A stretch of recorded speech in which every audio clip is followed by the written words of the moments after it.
श्री सच्चिदानंद सद्गुरु साईनाथ महाराज की जय। आरती साई बाबा सौख्य दातार जीवा, चरण रजतरी द्यावा दासा विसावा, भक्ता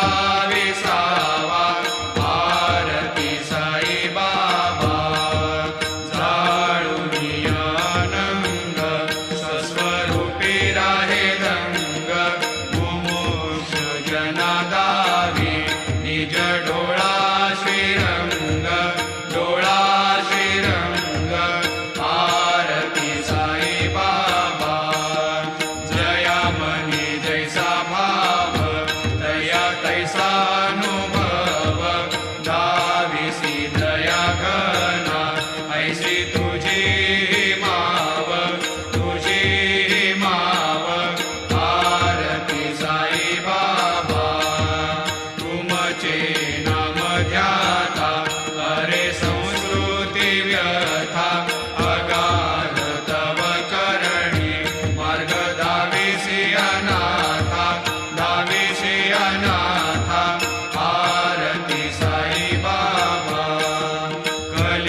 त्वमेव बन्धु सखा त्वमेव विद्या द्रविणः त्वमेव सर्वं मम देवदेव। कायेन वाचा मनसेन्द्रियैर्वा बुद्ध्यात्मना वा प्रकृतिस्वभावात् करोमि यद्यत् सकलं परस्मै नारायणायति समर्पयामि। अच्युतं केशवं रामनारायणं कृष्णदामोदरं वासुदेवं हरि श्रीधरं माधवं गोपिकावल्लभं जानकीनायकं रामचन्द्रं भजे। हरे राम राम राम हरे हरे, हरे कृष्ण कृष्ण कृष्ण हरे हरे। गुरुदेवा दत्त अनंता तुला ते कसे रे स्तवावे, अनंता तुला ते कसे रे नमावे। अनंता मुखाचा शिणे शेष गाथा, नमस्कार साष्टांग श्री साईनाथा। स्मरावे मनी त्वत्पदा नित्य भावे, पुरावे तरे भक्तीसाठी स्वभावे। तरावे जगातारुणी मा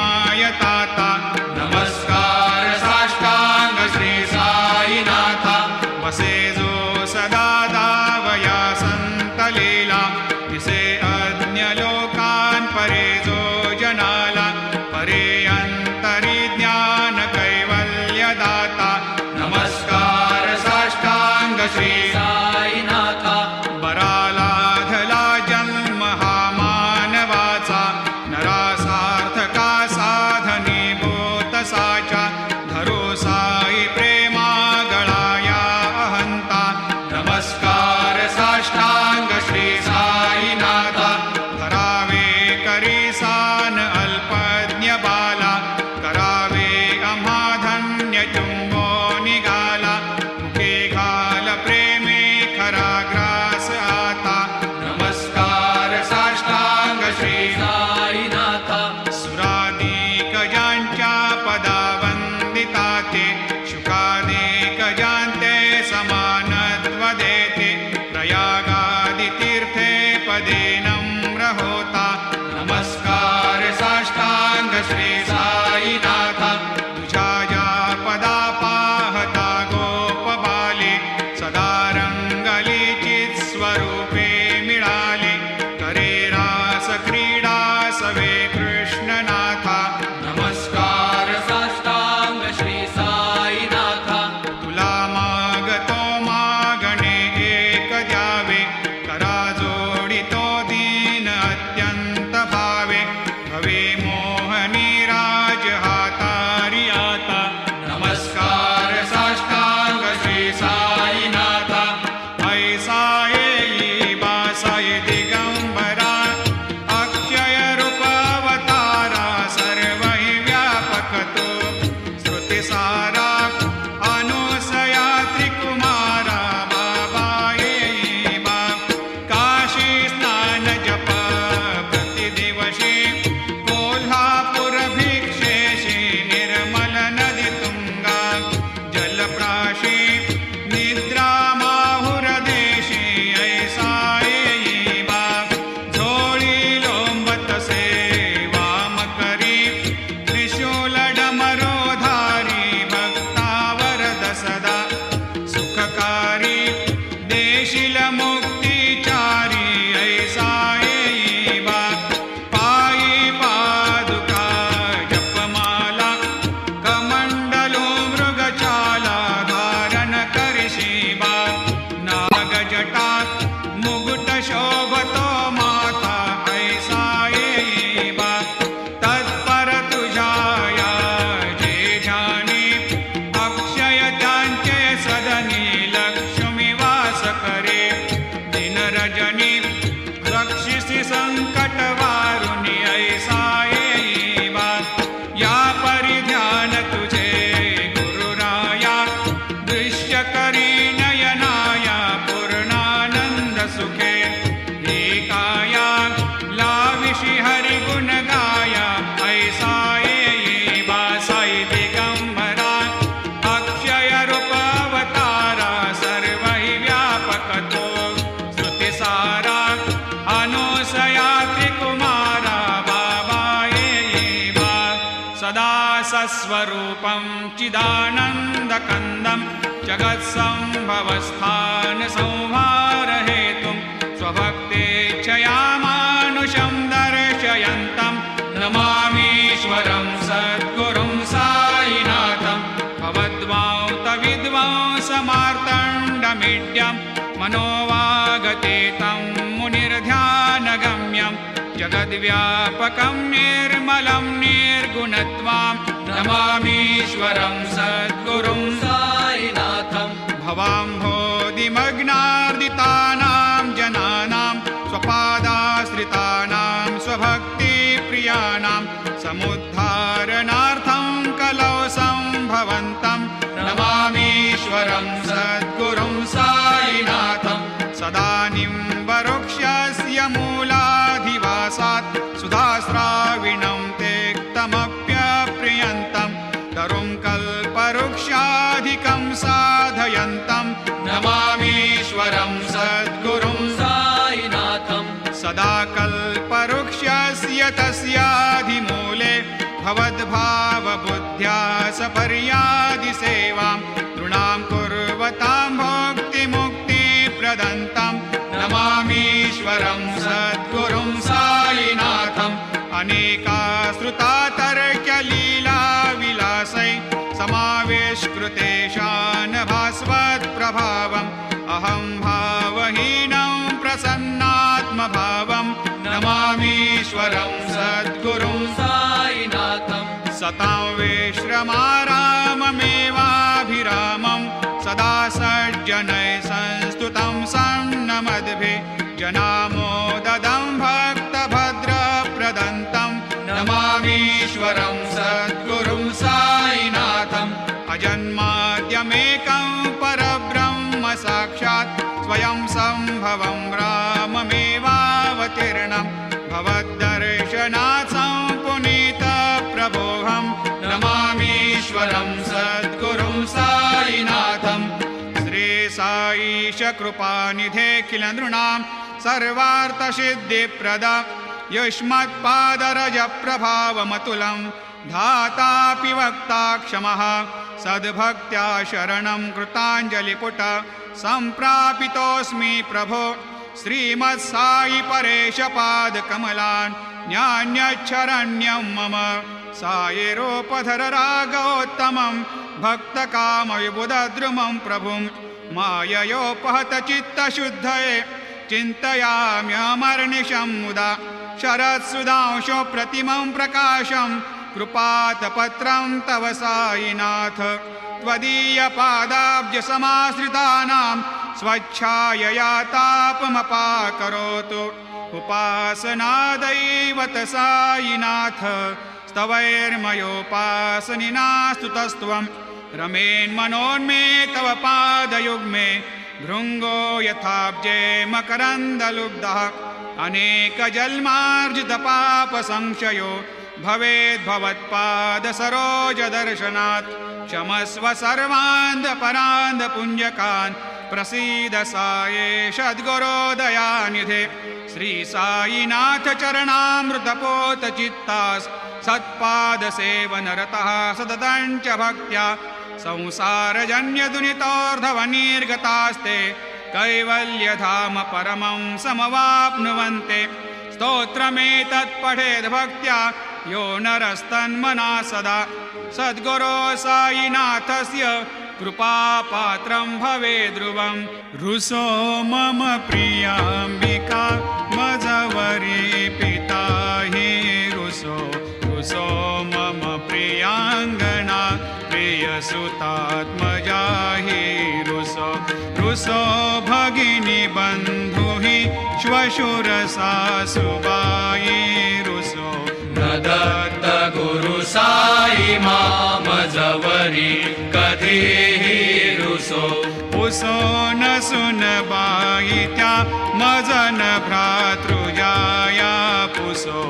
उसो न प्रियसो यरे प्रियसगे न ज्ञाते पुसो उसो सुरदना सखा स्वजननाप्तबन्धु पुसो परीन गुरु साई मामजवरी कधीहि रुसो उसो न अबला मूले तरुणरुद्धहीना पुसो उसो न गुरुधा कुटे मजन थोरसाने पुसो उसो न च भले बुरे सुजन साधुहीना पुसो परीन गुरु साई मामजवरी कधीहि रुसो रुसो चतुरतत्त्वविद् विबुध प्राज्ञ ज्ञानी रुसो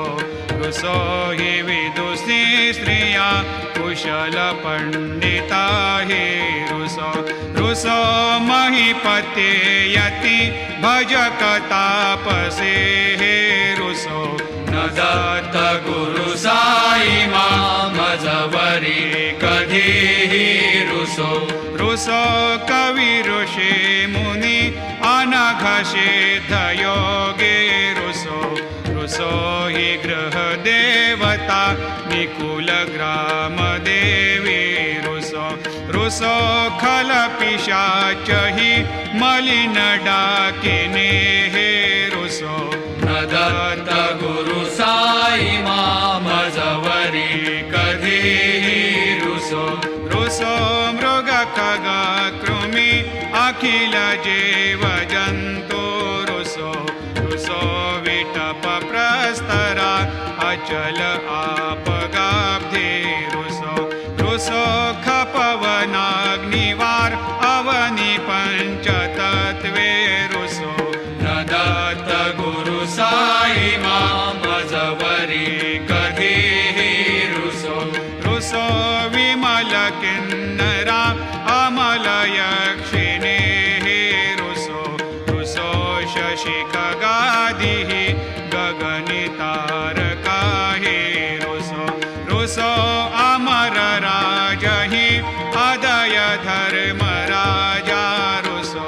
न दत्त गुरु साई मजवरी कधीही रुसो रुसो मन सरस्वती चपल चेतते रुसो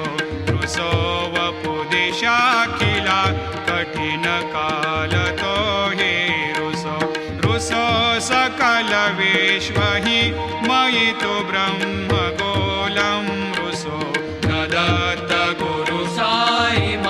मजवरी कधीही रुसो विमूढ मनुनि हसो मजन मत्सरा हेडसो वदाभिरुचि उल्हसो जनन कर्दमीनापसो न दुर्गधृतिचा धसो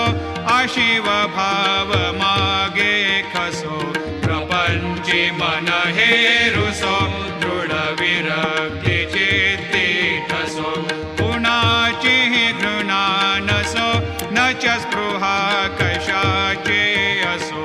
सदैव हृदयी वसो मनसि ध्यानि साई वसो पदी प्रणय ओरसो निखिल दृश्य बाबादिसो न दत्त गुरु साई उपरियाजनेला रुसो हरि ओं यज्ञेन यज्ञमयजन्त देवा स्थानि धर्माणि प्रथमान्यासन्न तेहनाकं महिमान सजन्त यत्र पूर्वे साध्या सन्ति देवाः ॐ राजाधिराजाय प्रसह्य साहिने नमो वयं वै श्रवणाय कूर्महे समे कामान् कामकामाय मह्यं कामेश्वरो वै श्रवणो दधातु कुबेराय वै श्रवणाय महाराजाय नमः ॐ स्वस्ते साम्राज्यं भोज्यं स्वराज्यं वैराज्यं पारमेष्ठ्यं राज्यं महाराज्यमाधिपत्यमयं समन्तपर्याधीशात् सार्वभौमः सार्वायुषान्तादापरार्धात् पृथिव्यै समुद्रपर्यन्ताय एकराळिति तदप्येष श्लोकोऽभिगीतो मरुतः परिवेष्टारो मरुतस्यावसङ्ग्रहे आवीक्षितस्य कामप्रियैर्विश्वे देवा सभासदैति श्रीनारायण वासुदेवाय सच्चिदानंद सद्गुरु साईनाथ महाराज की जय। करचरणकृतं वा कायजं कर्मजं वा श्रवणनयनजं वा मानसं वा अपराधं विहितमविहितं वा सर्वमेतत्क्षमस्व। जय जय करुणाब्धे श्री प्रभो साईनाथ श्री सच्चिदानंद सद्गुरु साईनाथ महाराज।